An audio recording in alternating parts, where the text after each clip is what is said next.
दो पॉइंट्स के बीच में इक्विवेलेंट रेजिस्टेंस यानी कुल प्रतिरोध निकालने के लिए हम सिंपली क्या करते हैं, सीरीज या पैरेलल का फॉर्मूला लगा देते हैं, यानी श्रेणी क्रम और समांतर क्रम का सूत्र लगा देते हैं और हमारा कुल प्रतिरोध जो है वो निकलकर आ जाता है। लेकिन कई ऐसे कॉम्प्लेक्स सर्किट होते हैं, इसमें हमें ये समझ में नहीं आता है कि ये जो रेजिस्टेंस है यानी प्रतिरोध है वो श्रेणी क्रम में है या समांतर क्रम में है। तो इसके लिए क्या होता है, सिमेट्रीज होती है, दो सिमेट्री है, मिरर सिमेट्री और फोल्डिंग सिमेट्री। मिरर सिमेट्री के बारे में वीडियो बना रखी है, इस वीडियो में पढ़ने वाले हैं फोल्डिंग सिमेट्री के बारे में। तो इस एग्जाम्पल को तो हम एक बार साइड में रखते हैं, इसको हम लास्ट में देखेंगे। पहले हम इसका सिंपल उदाहरण समझ लेते हैं। सबसे पहले तो हम ये समझते हैं कि फोल्डिंग सिमेट्री में होता क्या है। जैसे हमने मिरर सिमेट्री में पढ़ा था, जैसे मिरर सिमेट्री में हमने यहाँ पर ये जो फॉर्मूला है, ये जो हमने सर्किट बना रखा है, इस सर्किट में हम मिरर सिमेट्री भी लगा सकते हैं, फोल्डिंग सिमेट्री भी लगा सकते हैं। लेकिन हम यहाँ बात करेंगे केवल फोल्डिंग सिमेट्री की। हम इसमें मिरर सिमेट्री में क्या करते थे, इस लाइन के ऊपर एक ऐसी इधर लाइन खींचते थे जिससे जो LHS है वो RHS के बराबर होता है, तो वहां पर मिरर सिमेट्री लग जाती है। अब फोल्डिंग सिमेट्री के लिए क्या होता है, फोल्डिंग सिमेट्री के लिए जैसे हम मिरर सिमेट्री के लिए बात करें, जैसे A और B के बीच में हमें निकालना है, तो हम क्या करते हैं, यहाँ पर मिरर रखते हैं और यहां पर हमारा LHS है वो अगर RHS के बराबर होता है तो यहां पर हमारी लग जाती है मिरर सिमेट्री।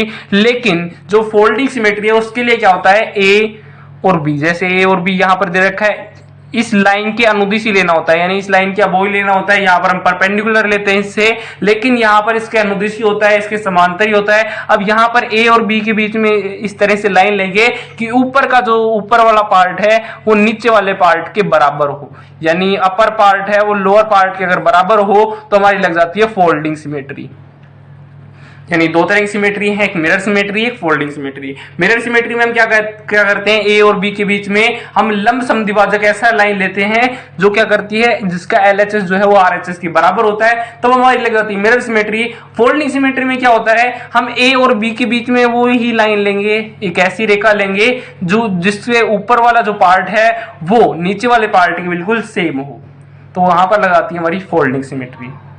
अब इस सर्किट में हम क्या कर सकते हैं, इस सर्किट में हम मिरर सिमेट्री भी लगा सकते हैं, फोल्डिंग सिमेट्री भी लगा सकते हैं। हम यहाँ बात करेंगे फोल्डिंग सिमेट्री के बारे में। अब A से B के बीच में इस तरह की लाइन लेंगे, जैसे हम ये लाइन ले लेते हैं। अब यहाँ पर इस लाइन के अनुदिश देखिए, इसका ऊपर वाला पार्ट है वो नीचे वाले पार्ट के बिल्कुल सेम है। मिरर सिमेट्री और फोल्डिंग सिमेट्री में ज्यादा अंतर नहीं है। अंतर क्या है, केवल यहाँ पर लंब लेते हैं, इसके लंब समद्विभाजक। अगर ये वाली लाइन लेते हैं हम तो इधर यहाँ पर देखिए LHS है वो RHS के बराबर होगा। अगर ऐसे लाइन लेते हैं तो हमारा यहाँ पर लग जाएगा मिरर सिमेट्री। लेकिन हम बात कर रहे हैं फोल्डिंग सिमेट्री के बारे में, इसलिए यहाँ पर हम ये वाली लाइन लेंगे। अब यहाँ पर देखिए ऊपर वाला जो पार्ट है वो नीचे वाले पार्ट के बिल्कुल सेम है, तो यहाँ पर लग जाएगी फोल्डिंग सिमेट्री। हम इसे फोल्डिंग सिमेट्री सोल्व करेंगे। फोल्डिंग सिमेट्री में होता है क्या है, जो नीचे वाला जो पार्ट है, ऊपर वाला पार्ट है, कोई भी एक पार्ट हम कैंसिल कर देते हैं और जो एक पार्ट बचा हुआ है उसमें जितने भी प्रतिरोध हैं उनको हम हाफ कर देते हैं। इसमें कंडीशन क्या होनी चाहिए, सारे जो प्रतिरोध हैं वो सेम होने चाहिए।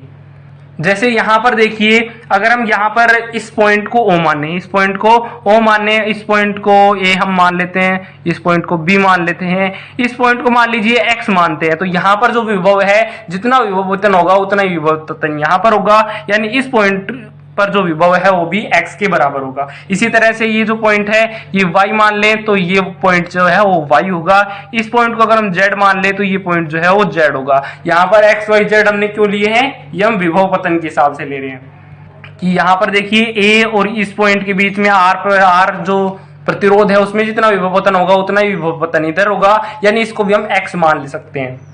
इस तरह से हमने x y और z हमने इनको नाम दे दिए।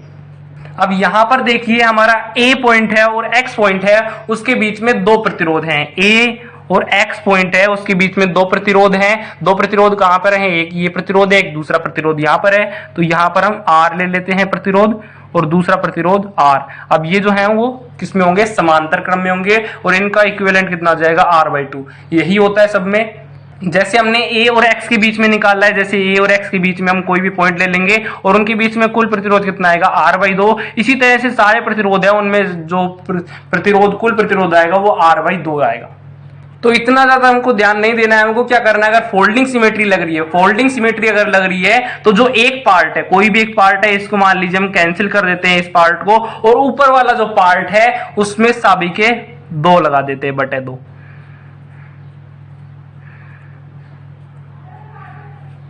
जैसे इसे अब अगर हमें सोल्व करना है तो हम सोल्व कैसे करेंगे, जैसे ए और बी के बीच में हमने दो पार्ट बनाए थे, ये हमारी फोल्डिंग सिमेट्री वाली लाइन है। तो इस तरह से हमारे हो गए सभी अगर प्रतिरोध हुए, एक साइड के प्रतिरोध को हम बटे 2 कर देते हैं, आधा कर देते हैं, तो इस तरह से हमारा जो सर्किट है वो बहुत ही सिंपल हो गया। अब हम क्या करेंगे, इन दोनों को हम ले लेंगे सीरीज में यानी श्रेणी क्रम में, ऊपर वाले को ले लेंगे श्रेणी क्रम में।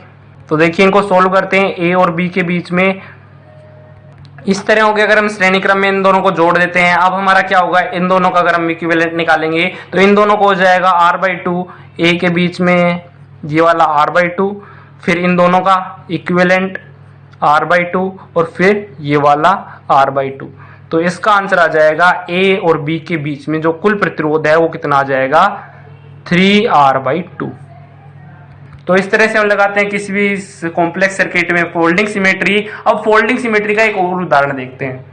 जैसे अगर हम इसी उदाहरण की बात करें तो इस उदाहरण में देखिए हम यहाँ पर अगर हम फोल्डिंग सिमेट्री लगाते हैं तो फोल्डिंग सिमेट्री के द्वारा ही कैसे आसानी से सोल्व हो सकता है। हम यहाँ पर क्या करते हैं, फोल्डिंग सिमेट्री में ए से बी के बीच में अनुदिशी हमें कैसे लिखा रहते हैं जिसका ऊपर वाला पार्ट है वो नीचे वाले पार्ट के बिल्कुल सेम हो। तो यहाँ पर ये देखिए इसकी अनुदिश अगर हम यहाँ पर लाइन ले तो ये लाइन इस तरह की होगी और इसका जो ऊपर वाला पार्ट है वो नीचे वाले पार्ट के बिल्कुल सेम है, यानी यहाँ पर हमारी लग जाएगी फोल्डिंग सिमेट्री। अब फोल्डिंग सिमेट्री के लिए क्या रूल होता है, एक तो ये रूल हो गया, दूसरा ये होता है कि जो सारे प्रतिरोध है वो सेम होने चाहिए। सारे प्रतिरोध अगर सेम होंगे तभी फोल्डिंग सिमेट्री लगेगी।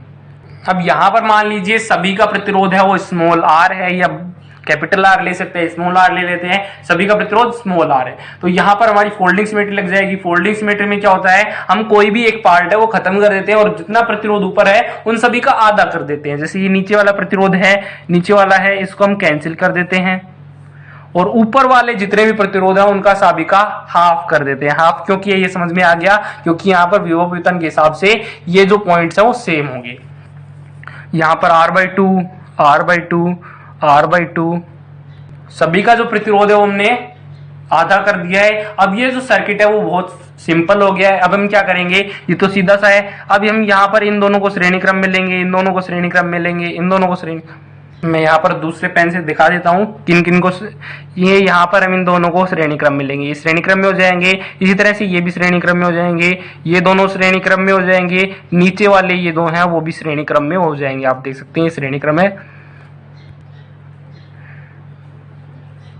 तो कुछ इस तरह का हमारा सर्किट बन जाएगा। अगर इनको श्रेणी क्रम में लेके इनको जोड़ देते हैं, r/2 जोड़ देते हैं तो हमारा r आ जाता है। इस तरह से हमारा बहुत ही सिंपल सर्किट हो गया है। अब यहाँ पर हम क्या करेंगे, ये जो दोनों हैं ये वाले हैं, इनको हम समांतर क्रम वाला सूत्र लगा देंगे और इनका आंसर आ जाएगा r/2 और इसका भी r/2। अब यहाँ पर देखिए a और b के बीच में जो कुल प्रतिरोध है वो क्या निकालेंगे, ये r/2 हो गया, फिर इन दोनों का जो समांतर क्रम से आया वो r/2 हो गया, फिर इन दोनों का समांतर क्रम से आया वो r/2 हो गया और ये r/2।